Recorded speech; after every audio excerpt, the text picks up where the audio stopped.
প্রচণ্ড গরমে জীবনটা তেনা তেনা হয়ে যাচ্ছে দিয়ার।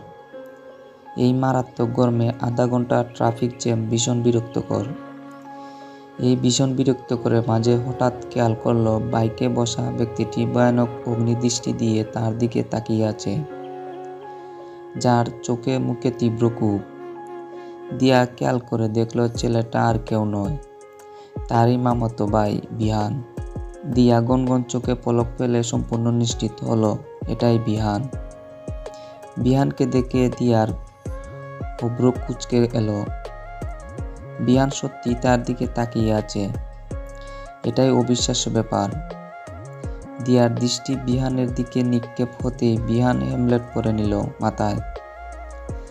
দিয়ার কাছে ব্যাপারটা ভীষণ রকমের অদ্ভুত মনে হলো। নিজেই নিজেকে প্রশ্ন করলো, অদ্ভুত, বিহান ভাই এখানেই কেন? দিয়া হয়তো ব্যাপারটা বুঝতে খুব একটা অসুবিধা হয়নি। হাতে পানি বোতলটা পাশে বসে থাকা ছেলেটির হাতে ধরিয়ে দিয়ে বলল, পানি খেয়ে জীবন বাঁচাতে গিয়ে জীবন অন্যদিকে দিয়ে বেরিয়ে যাচ্ছে। ছেলেটা বেশ অবাক হয়ে বলল, কি ব্যাপার ম্যাম, পানি খাবেন না? আপনাকে তো অসুস্থ লাগছে। এই তো কিছুক্ষণ আগে গরমে দিয়া অসুস্থ হয়ে পড়ছিল।